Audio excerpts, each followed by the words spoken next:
Nós vamos aditar o pedido de impeachment do ministro Gilmar Mendes, que já tem na casa, vários senadores assinaram, sobre o conflito de interesses com o IDP, instituto dele, e a CBF. Estamos no ano de Copa do Mundo. E nós vamos aditar esse pedido de impeachment com esse fato grave.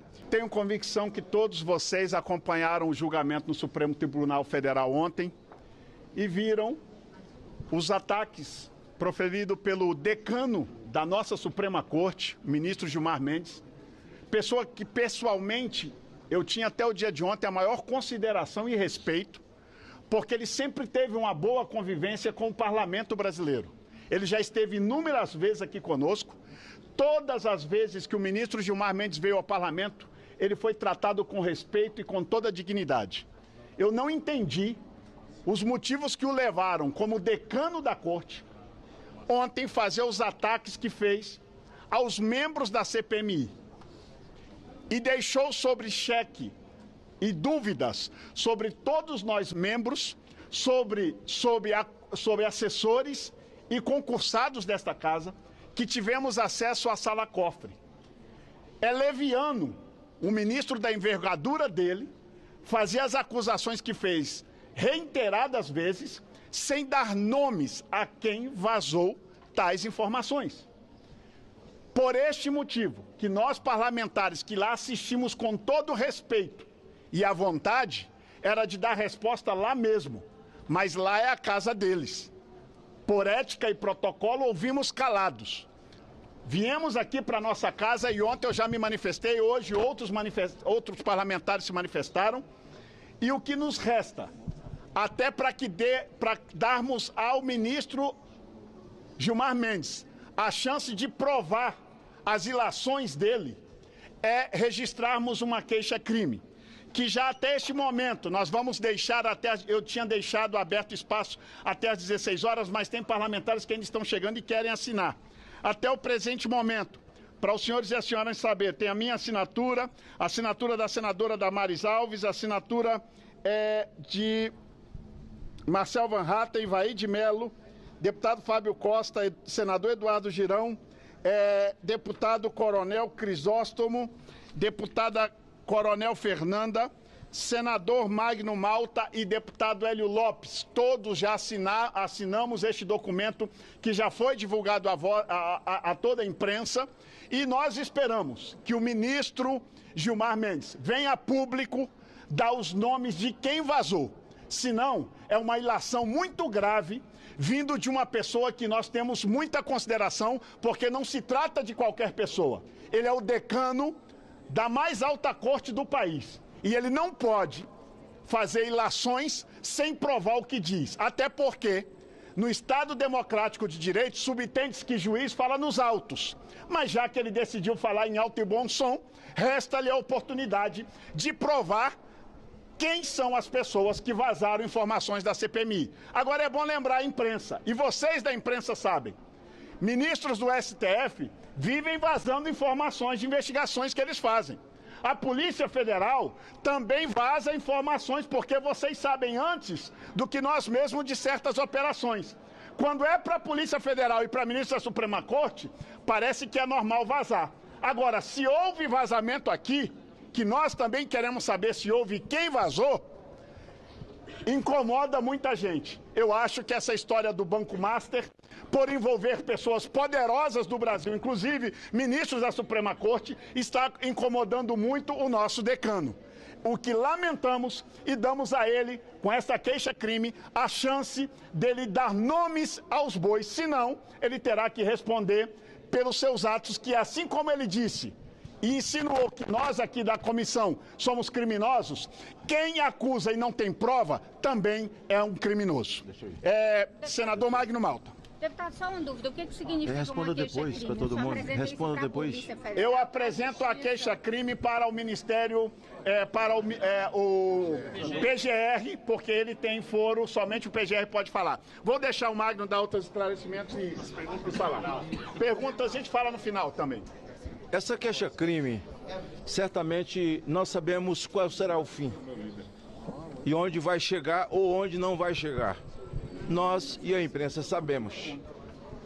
O PGR faz parte desse consórcio que hoje fala o que fala, solta, prende, gente despida de qualquer moral para julgar, para apontar, despidos de qualquer autoridade por conta do seu próprio comportamento. O que o decano fez ontem, atacando o parlamento, foi uma tentativa de blindar quem está dando cano. Quem está dando cano no Brasil, dando cano na economia, dando cano nos aposentados, dando cano em todos os sentidos. Um grupo de togados, negociantes, homens de negócio.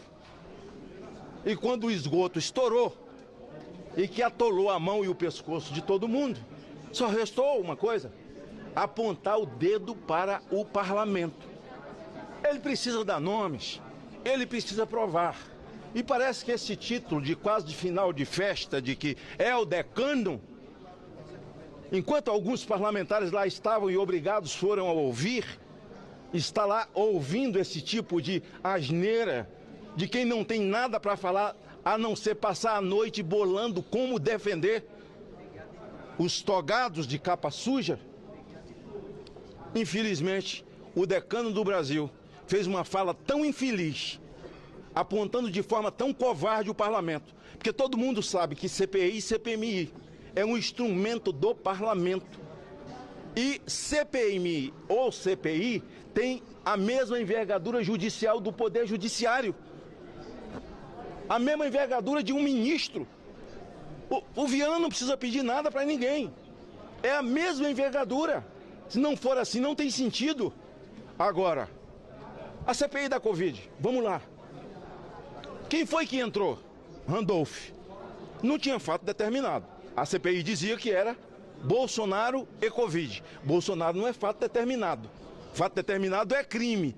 E se Covid fosse fato determinado, a CPI tinha que ser para o Brasil inteiro. E não foi. Como o Pacheco não instalou, ele recorreu e o Barroso sozinho foi lá, assinou e mandou e instalou. Pronto. CPI dos bingos, que eu fui autor no meu primeiro mandato. 47 assinaturas. Não instalou o presidente. O ministro Marco Aurélio foi lá e mandou instalar. Eu nunca vi levar para o pleno algo em que o parlamento não precisava requerer, mas requereu, porque faz parte da ossada do parlamento. Isso é primário, pelo amor de Deus, para qualquer primeiro-anista de direito. E eu tenho até pena deles que estão fazendo direito no Brasil, que estão aprendendo tudo que não existe no Brasil, falta de ordenamento jurídico e falta de Constituição. E vou encerrar minha fala dizendo: a mim entristece que o decano fez uma fala, um contorcionismo jurídico, um falatório, um blá blá blá, alá, rolando lero, apontando para o parlamento, exatamente para defender quem vive dando cano no Brasil. Vou falar pela liderança do Novo. Pessoal, na verdade, o que nós vimos acontecer ontem no Supremo Tribunal Federal foi uma exposição ao ridículo do ministro, que é decano da corte, atacando gratuitamente deputados federais e senadores que estavam lá presentes para representar os aposentados brasileiros que foram roubados durante esses últimos anos, atacando quem está querendo fazer uma investigação séria e, inclusive, impedindo que se prorrogasse uma investigação que está chegando em colegas seus, colegas do ministro Gilmar Mendes. É importante lembrar que o Banco Master até agora já atingiu esse escândalo familiares de 3 ministros do Supremo Tribunal Federal. Temos o caso do Taiaiá, do ministro Toffoli. Nós temos o caso do filho do ministro Cássio Nunes, que recebeu por uma consultoria prestada ao Banco Master. E nós temos o caso da esposa de Alexandre de Moraes, com um contrato de 129 milhões de reais para representar o banco. Mas o que nós vimos nas conversas interceptadas pela Polícia Federal e divulgadas pelos senhores da imprensa, que na verdade são os alvos desse tipo de comentário de Gilmar Mendes, por estarem dando publicidade aos casos, graças ao que saiu na imprensa, percebemos que no dia da prisão de Daniel Vorcaro, ele trocou mensagens com o ministro Alexandre de Moraes, não com sua esposa, e perguntou se tinha conseguido bloquear.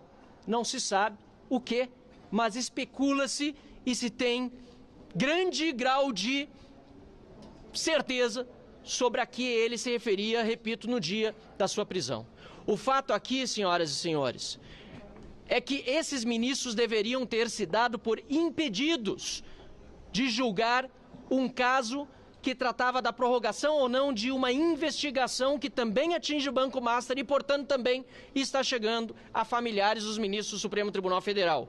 E talvez a reação do ministro Gilmar Mendes de atacar deputados e senadores presentes por um vazamento que, repito as palavras do deputado Sóstenes, não foi feito por deputados. E se foi, que o ministro Gilmar Mendes prove. Por um vazamento que não incomoda por ter ocorrido e ter sido publicado pelos senhores da imprensa, pelo simples fato de ter sido vazada a informação, porque vazamento por vazamento, o Supremo Tribunal Federal vaza tudo que é processo o tempo todo para a imprensa e todos são condenados quando de direita ou de oposição antes de devido processo legal qualquer. Não. O que incomoda o ministro Gilmar Mendes e outros ministros da Corte é o conteúdo dos vazamentos. Porque esse conteúdo dos vazamentos tem demonstrado que o caso Master está atingindo altíssimas autoridades da República, inclusive familiares de ministros do Supremo Tribunal Federal. Porém, e concluindo, que o ministro Gilmar Mendes, por provocação nossa, e por ação, esperamos, e não por omissão, do Procurador-Geral da República, tem a hombridade de dizer quem foram os vazadores. E se não o tiver, não se sinta intocável como, em geral, os ministros do Supremo Tribunal Federal se sentem, mas que seja responsabilizado por sua leviandade e pela forma como atacou o Congresso Nacional.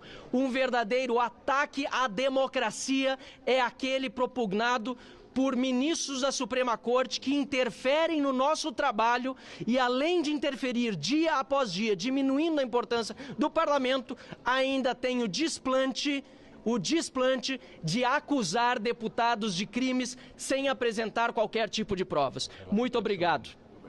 Deixa eu só falar rapidamente aqui, agradecer a presença da imprensa e dizer o seguinte: a regra da boa convivência é o respeito. E ontem nós tivemos uma série de impropérios, uma verborragia seletiva do ministro Gilmar Mendes, completamente naquele momento destemperado, que a gente teve que agir com relação, não à decisão do seu voto, que a gente tem que respeitar apesar de ser contraditório, não em relação ao que ele disse ali das votações em bloco, que ele também falou aqui do parlamento, que ele anulou um processo de um colega, uma quebra de sigilo da Maridit, que é do Toffoli e dos seus irmãos, e efetivamente a gente teve, a partir desse cancelamento, uma série de problemas aqui dentro para fazer esse trabalho, né? Então é muito importante, eu quero deixar muito claro que a gente precisa saber, e todos precisam lembrar, que a gente tem lá no Supremo Tribunal Federal julgamentos em bloco. A gente tem exatamente prisões em bloco. Com que moral tem o ministro para falar disso? Agora, nós vamos ter um impasse aqui muito grande, que poucos perceberam. Essa notícia crime nossa vai para a PGR. Eu espero que o senhor Paulo Gonet, que assistiu de camarote jornalistas serem ameaçados e não tomou uma posição sobre o sicário do Vorcário, ministro André Mendonça corretamente teve que tomar essa decisão de prisão do Vorcário. O ministro Paulo Gonet precisa se declarar impedido sobre essa notícia crime. Até porque ele foi sócio do ministro Gilmar Mendes. Então, que passe para outro, o seu vice-presidente, porque nós vamos aditar o pedido de impeachment do ministro Gilmar Mendes, que já tem na casa, vários senadores assinaram, sobre o conflito de interesses com o IDP, instituto dele, e a CBF. Estamos no ano de Copa do Mundo e nós vamos aditar esse pedido de impeachment com esse fato grave de denúncia ontem de agressão a parlamentares do Brasil. O caso Master está na mão dos seus colegas. O pedido do senador Alessandro Vieira, meu e de Magno Malta, também do astronauta Marcos Pontes, do Plínio Valério, da senadora Damares Alves, está nas mãos de Cássio Nunes Marques, que, como foi falado aqui por um colega nosso, existe também, eu acredito que ele deva se decretar impedido, porque tem uma consultoria do filho dele no caso do Master. Então que passe para o ministro André Mendonça, que é o relator, para que a gente possa abrir essa CPI do Master, que está lá no Supremo Tribunal Federal, que toda a verdade vem à tona. É isso que a gente vai lutar junto com o povo brasileiro, junto com a imprensa que quer a verdade, desse maior fraude do sistema financeiro do Brasil, que está junto.